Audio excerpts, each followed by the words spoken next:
everybody, how's it going? Back at you again, the Dream Boxing Channel. Like Alan said last time, we're coming with a new name soon, so we'll hit y'all with that. Hope everybody's been well, and we just wanted to recap the last fight. So, how are you doing, Alan? Doing good, doing good. I'm pretty pumped, honestly. I think Ryan really fooled everyone, and we had to do a video on Ryan. He Yeah, yeah, we did. That was big news. He shook up the boxing world, man. I think it surprised most everybody. I mean, there's no one that said it was going to go exactly like that, but I wanted to touch on what you said real quick there too, because we haven't even talked about this. We're kind of talking about it live with the people here. So when you said fooled everyone, did you mean like boxing or the whole acting thing he was doing, or what do you think that was? Yeah, the whole acting. Like I literally could have bet all the money that I had on Haney. Like I Wow. feel like Haney had this fight. Like this was gonna be just like another YouTube entertainment fight, and it was amazing. I mean, Devin Haney is an undisputed fighter. I have some pointers, but I wanted to hear like your side first. Like what are your thoughts Yeah. on Ryan and on the fight? Yeah, I got a little bit different take on it. I mean, you might agree, but maybe different than most people think about it.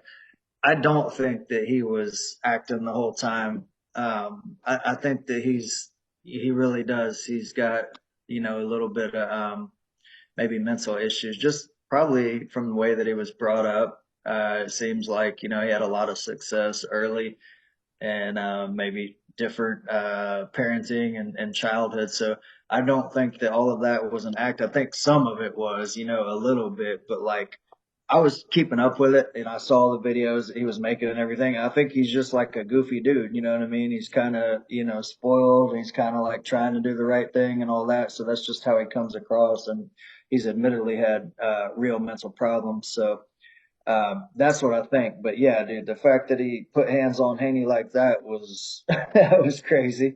Like you said, Haney is a good boxer.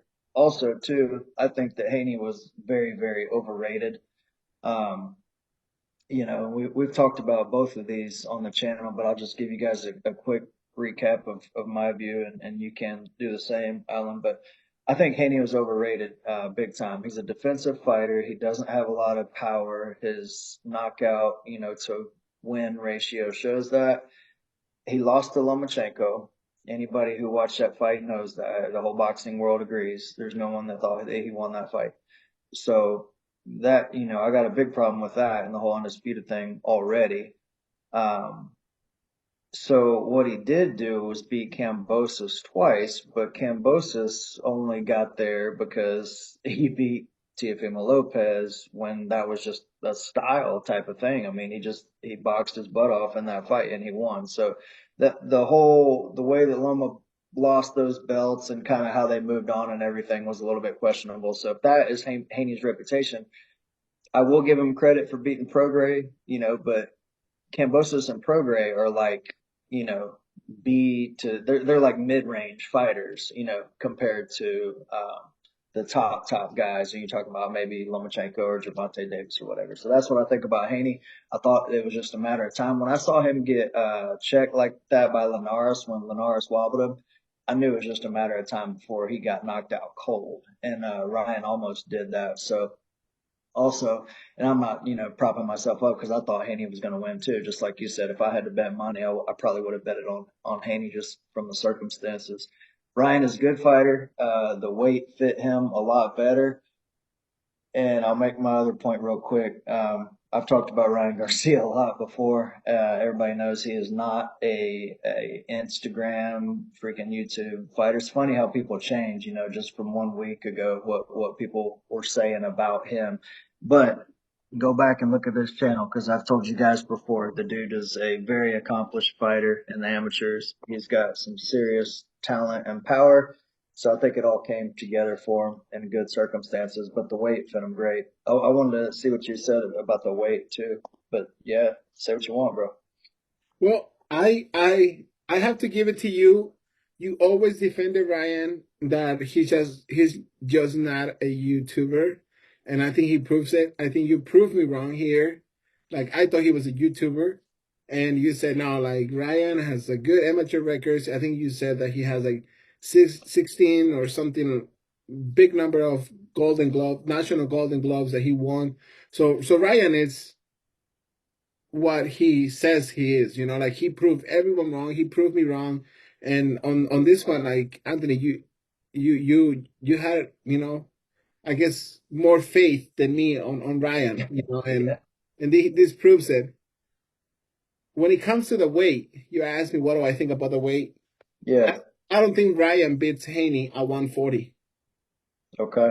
because that's the thing. Like Yeah. to go from 140, 147 to 140, or from 140 to 135, to drop those pounds, it's so hard. So the fact that Ryan didn't have to worry about losing 3 extra pounds, really you're losing weight, like dehydration. So Ryan probably didn't dehydrate as much. So he was strong. He Yeah. was weak. So I feel like if they were at the same dehydration level, there's no way Ryan was messing around the whole night. Like he had so much energy. Haney was weak. So when it comes to the weight, at 140, I don't think Ryan beats him at 140. But like if there's no weight clause, and I think Ryan is a big guy. He got him. I mean, he proved he got him. That's why he bet on himself. He knew he was gonna have so much energy. So um yeah, that's kind of my thought. I don't think Ryan beats him at the same level. He doesn't. Yeah, But those are the great points. finish. Yeah, I agree with that too. I'm still kind of torn about the weight. I completely agree with what you're saying. I think he was stronger, and I could see how, you would think that that was a good idea, and other people could, and a lot of it was probably due to his weight and his power that carried over. But I just want to throw in my 2 cents on that, just, what I think about it and from coaching and stuff too. Like, even though it is a lot, right? And his body is at a certain stature at this point and weight, like if you missed it by 3 pounds, like I think a lot of that lifestyle was part of that. You know what I mean? He did seem to not be training hard and everything like that. So like if he was 143 and you have months to get ready for the fight, he can make 140 because also it was stupid as crap to make that bet if he really did pay that out, which turned into 1.5 million. Like that's insane. But even if it was the fine amount, which they said was 600,000, like $600,000 is enough to buy a freaking home, dude. You know what I mean? Like, so that's dumb. It When you cut weight, you do it over a period of time. If you're trying to do that in the last like 48 hours, that's wrong, and you're going to get messed up. Like you have the whole training camp to do it the right, to gradually come down. You know what I mean? So it shouldn't be like an emergency situation to try to lose that. I know, you can do it in the last week or two or whatever, but if it's that much overweight, like the money doesn't make sense for me. If he's going to gain it all back, why would you lose 1.5 million? Like it doesn't make sense. It seems more like he was trying to do it at the end and then just said, screw it. At some point, I want the weight advantage, but why not take your time, save that money? Because my next point was when they rehydrated, he's rehydrating like crazy. You know what I mean? He was big in there. He said he was probably, I think he said the other day he was like 160, 165, but Haney was like 170, dude, Haney which plus is 170? crazy. Yeah, dude. Yeah. I mean, Haney, you can tell the dude walks around big like that. Same thing with Teofimo Lopez and everything. It's crazy what these guys are doing. You know what I mean? I've always had a problem with that, but like, it makes no sense to me. It's 3 pounds. You could have done it 2 weeks before and done a correct weight cut, not been drinking and smoking and acting a fool, in the hotel the whole time. That's my personal opinion. So, and going back to what you said, yes, he was a 15-time amateur national champion, which means that you have to win in your state, in your region, and then in the whole country and never lose the whole time. And he did that in a tournament 15 different times. So yeah, he's got skills. I think he's a fool. You know what I mean? He's a good fighter, but yeah, he's a nut. Jake texted me the morning after, and he said, "Did you watch the fight?" I was like, "Yeah, it was pretty cool that he won." And Jake said it perfectly. He was like, he said that he's got mental issues, but he's got some serious hands. I was like, that's a perfect way to put it, man. Yep. Yeah, no, I think so. Um, just adding to a little bit, and then we can move on to the coming fights. But Yeah, adding to, why, like gain 3 pounds and lose 1.5 million. And what I want to share is like, if you're gonna bet on yourself. He yeah, knew that if he came in overweight and with everything he was doing, his odds were gonna be against him. If he would have yeah. come to 140, people would have been more thoughtful about how they bet.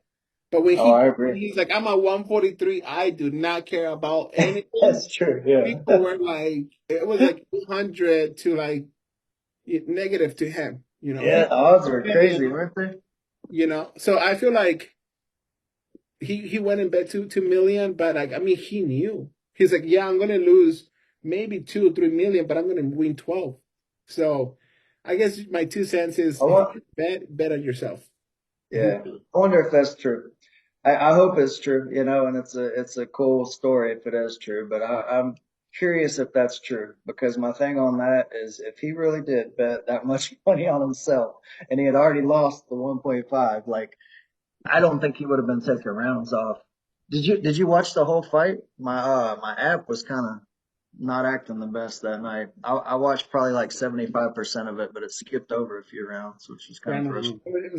It was a really, really good, yeah, really good Yeah. for Yeah, sure. I thought he took a few rounds off, and he was. I think after he hurt him early, he was banking that he would catch him with the hook later. But I don't know, dude. If I bet 2 million on myself, I wouldn't have taken no rounds off, especially that 12th round. You know what I mean? I think he just Yeah, thought he had that's that one in the bag, but that's.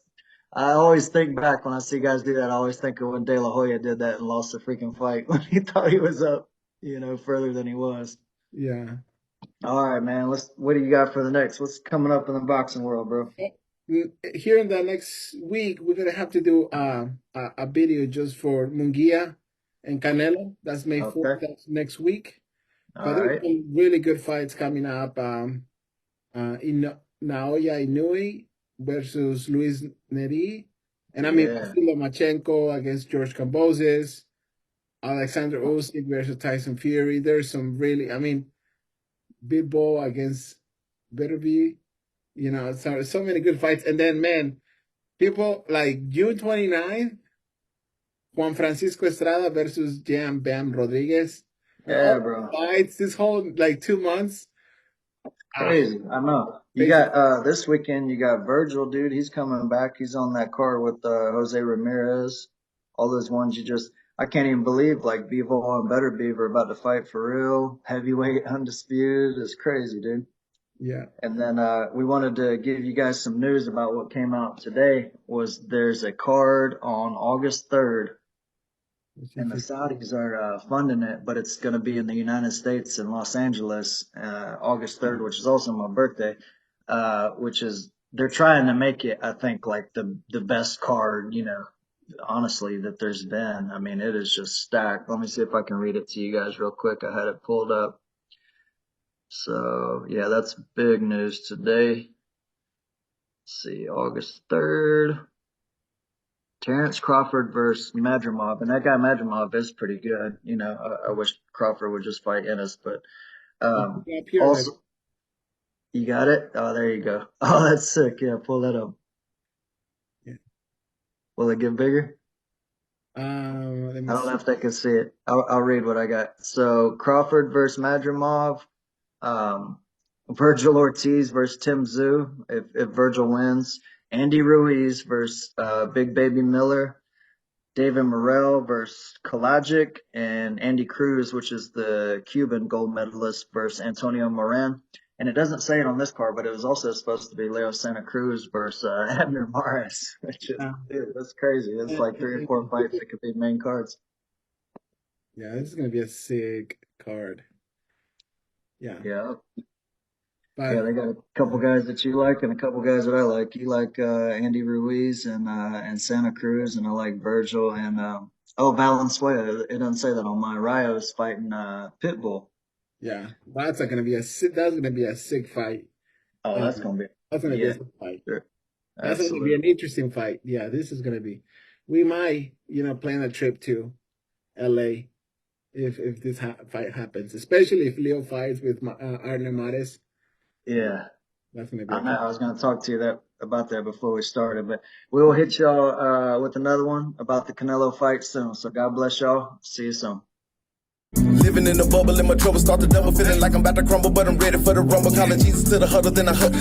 I was just about to fumble, almost lost my sight. Flicker to the Christ, told my troubles bye-bye. So long, sayonara, boy, I love this life. And my life ain't mine, and my troubles ain't either. Flying high through the storm, you could call me eager. Baby boy, I can't beat you with your stressing in your weary. Especially when the Lord say your burdens he carry. Take a load off, unpack, unwind, don't fret, no stress. Relax, recline, this a Holy Spirit thing. Let the Spirit walk you through it. He'll never bring you to it if you won't lead you through it. Can't stand the rain, is the question God asking. No new addition, this is Christ and his passion. Picture this trial like walking through a doorway. Brand new beginning, leave your troubles in the hallway. It's gonna break through and it easy to obtain. When you're trying to press through, it's gonna cause a little pain. Keep your eyes on Christ, baby, that's the main thing. When you truly trust him, he gonna always make a way. Troubles come and go, but the Lord will never leave you. Have faith in him, that's the promise that he made. So trust me when I tell you he'll never waste a hurt. Romans 8:28 tell you all things work. Best believe they do when you seek him first. I'm just speaking from experience, he became my thirst. I still have troubles, still have pains. Even right now, still dealing with some things. But there's one hope I place my all. My Lord, my Christ got a plan for it all. Plan for it all.